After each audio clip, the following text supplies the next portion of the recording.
Last year I planted over 20 crops and I barely got enough to harvest dinner. I stopped growing things just to grow them, and here's what I learned.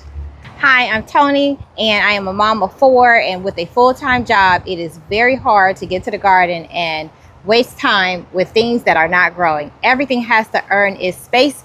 This is why I'm showing this the plants that I won't grow anymore. Now listen, I don't remember everything from my MBA, but I do remember this, the cost-benefit mindset. Is it really worth the time and energy to grow something like this? Or is it just better to buy it? My whole goal is growing for my family and food that we eat. Let's dive into the plants that I won't be growing. So my first plant, popcorn. Yes, they're very cute. They're lovely to have, and my kids absolutely love them because they're a healthy snack in our household.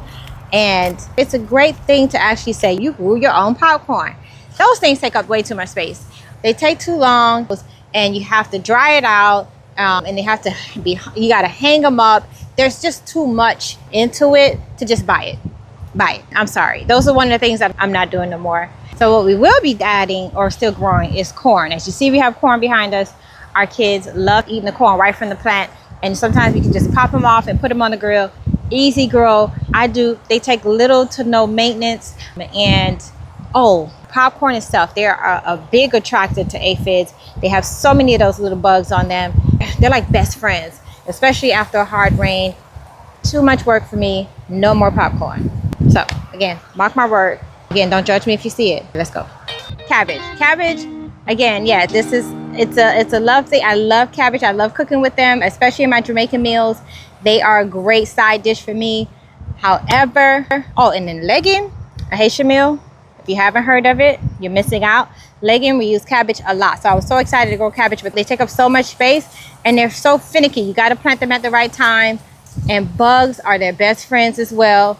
I don't have the time to come out here and pick off bugs and make sure that you got to be able to survive on your own sometimes out here. And I don't have the time for cabbage. I will be planting more peppers. The next one for me is broccoli rabe. If you haven't seen that video, I still have some. I pulled out all of my broccoli rabe, one of those things that I just do not like the taste. Oh no, I'm not growing those anymore. So they're very bitter. They bolt really quickly in the summer heat, and they take up so much space because they can grow. If you like it, if you like the bitter taste, if you like that mustard greens, they're similar to mustard greens, but more bitter. I'm not a fan. So I would not be growing broccoli rabe. The next one for me is spinach. I gave chance after chance, different types, different spots. I'm growing some in a different area. Let me show you. I planted quite a few. They do better in bags. And look, they bolt so easy in the summer heat. I don't have time for spinach. Now, what we would grow instead is sweet potatoes. These plays the same role for me here because they're easy to grow. We still love spinach here in the household, but I'm not spending my time or my energy continuing to grow them. Deuces. No more spinach here. Okay, so the next one is cauliflower. Cauliflower, we don't really eat it in the household as much. They give you 1 head per plant and it's not really worth it to me. So it gotta go. We're not growing cauliflower. This one, tomatoes. They are beautiful. We eat them every single day in our household, but I have a love-hate relationship with them because they produce so much and they're so cheap to grow. However, they don't do well in the Florida heat, and that's why I am continuing to grow them, but the heat-tolerant tomatoes are the ones that I'll be growing here on out. So you're going to continue to see a variety of tomatoes, and if they continue to grow, good for you. You're meant to stay. But if you do anything wrong, I'm pulling you out and replacing you with these tomatoes here. All right, so here's what's worth it and what is growing in our backyard for our family of 4. So potatoes grow very easy. They're very low maintenance. Our babies love growing them and they can fill a plate. It's all about what I can feed my family, and potatoes, that is a win for us. So we will be continuing to grow potatoes and sweet potatoes, all potatoes. Oh, here's the thing I want to add about potatoes. So for those who are saying potatoes can take a lot of space, especially if you have a small backyard. I heard the story. My husband told me this once a year, when I actually started growing potatoes. Why do we have the grass? What's the purpose of the grass? I'm sure they serve a purpose, but if you can fill that up with potatoes instead and have that grow instead of grass, I can eat that. What can I do with grass besides cut it? So That was my mindset of why I switched to growing potatoes. A lot of potatoes, especially sweet potatoes, I can let them take over the backyard and I'd be happy. So yes, potatoes is a win for us. The next one is watermelon. I love watermelon. That was my actual first plant that I grew in the backyard, and it grew like crazy. But we had these huge watermelons, and now that my babies love eating watermelon, especially now that you see the seedless watermelons, I ain't getting into that. That's not my role.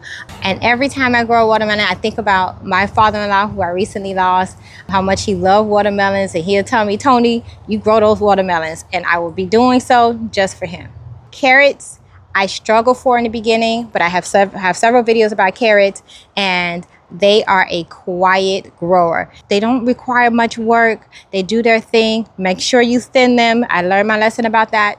And they're baby approved, kid approved. I have, after spending so much money on buying, now I bought 2 baby foods of carrot, and I'm like, I'm not spending $3 on some carrots. No. So we started making our own baby food with carrots, and our babies love it. That's his first introduction to food, and he is loving carrots. They go in every dish. Every dish has carrots. Mostly every dish has carrots. You juice them. They're so versatile. Guys, carrots is a win and a yes for us here. My next one is peppers. Oh my goodness. I have had a whole video about peppers. Yes to peppers. If you can give me a yard of peppers, I will take them. Sweet, hot, I don't care. Small, big, I don't care. I want my peppers. I want all of my peppers. Every variety of peppers. If I can grow pepper sauce, I want them all. Yes to peppers. Because after spending, I ran out of peppers once, and I went to the store to get puppies. It was $4 for one pepper. $4. My heart was crushed. To have to spend our hard-earned money on some peppers, because I do work a 9 to 5, and buying peppers with that ain't worth it. Now this next one, I gotta show it to you. Onions is a must here. Oh my. Here's why. If you are anywhere from the islands, my family's from Haiti, and we put onions in everything. Rice, onions. Soup, onions. Any meat, any marinade, anything, onions. So and it goes with everything. You're gonna put carrots, you're gonna put onions. You're gonna put peppers, you're gonna put onions. So understand. Oh, you're gonna make beans without onions?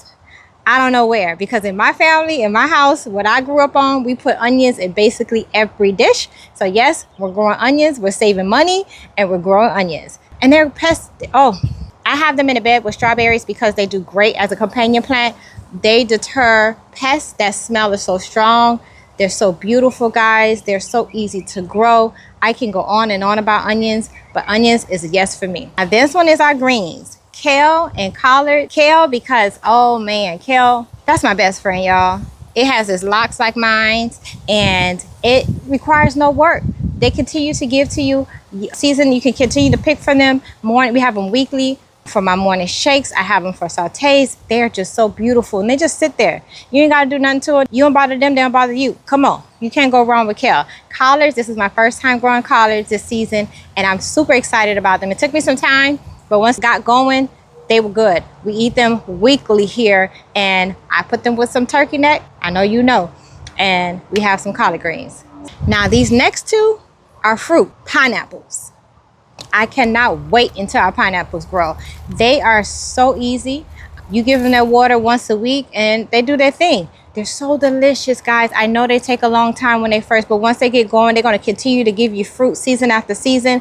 They do well in these southern states, and I love pineapples, especially when you grow your own. I can taste it now, guys, and I promise you, when you grow your own pineapples, I don't think you're going to buy another pineapple. I'm telling you. Oh, I said 2. Strawberries. These strawberries don't even make it out this garden. I promise, the moment they grow, the moment they show a little bit of red, my babies come and pick them. So they beat the birds. Now, when someone can beat the birds, that's what my babies do. Strawberries are, I know sometimes they can be frustrating to grow, but once they get going, they go great in beds. They grow great in pots. We got strawberries growing all around our house. Wherever I can put these little pots, they're gonna go. I love strawberries. My babies love strawberries. I don't think did I taste any? No, they beat me to it. So we're not growing enough. We're gonna continue to grow strawberries. So yes to strawberries. Final is herbs. After spending so much money buying herbs and listen, you can make your own seasoning. like that complete seasoning, or drying your spice, putting them in your own container. Because what do you do with the jars once you're done with your seasoning? You refill them. So you grow your seasonings, you dry them, you put them in those containers. And guys, I will make sure I link below all of the things we're using in our garden to save you time and money. You'll see them in our links below. So make sure you check those out, because we want to make sure we're saving your family money too. And some of these things we have tried out, they work, didn't work, but we're only putting things that work for us. So keep growing your herbs, keep saving money, because I use the herbs in my hair, I use them in my dishes, I use them in my conditioners. They're so versatile and they save you so much money. Imagine how much you spent on rosemary oil, right? Or rosemary tea or mint tea, buying those bags. You can grow your own mint. And those things, they grow worse than weeds. Grow your own food, guys. That's all I'm trying to say. After visiting a local farm, we learned so much from it. It was a great experience, but one of the biggest takeaways for our family is that these farms they don't grow everything. They focus on a few good crops, and those crops is what helps their families, and those crops is what people go for. And that's what we're going to do. We're going to focus on what grows well for us and what our family loves eating, and stop growing just for looks, and stop growing just because someone's doing it online. That's not what it's here for. We are growing for our family, and these kids eat a lot. So we're growing food that works for us. And we're not saying we're not going to maybe try it out later, because if you see it, again, it probably popped up by itself. But what we are saying is we are going to stop growing food just because it looks good.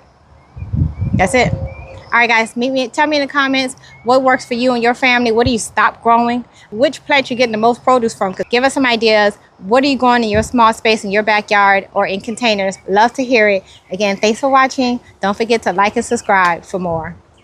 Oh, upcoming, I'll be showing you guys how we are starting my dad's container gardening for less than $50. You heard me, $50. We're starting his container garden. So tune in, subscribe to see that video when it comes up. Bye.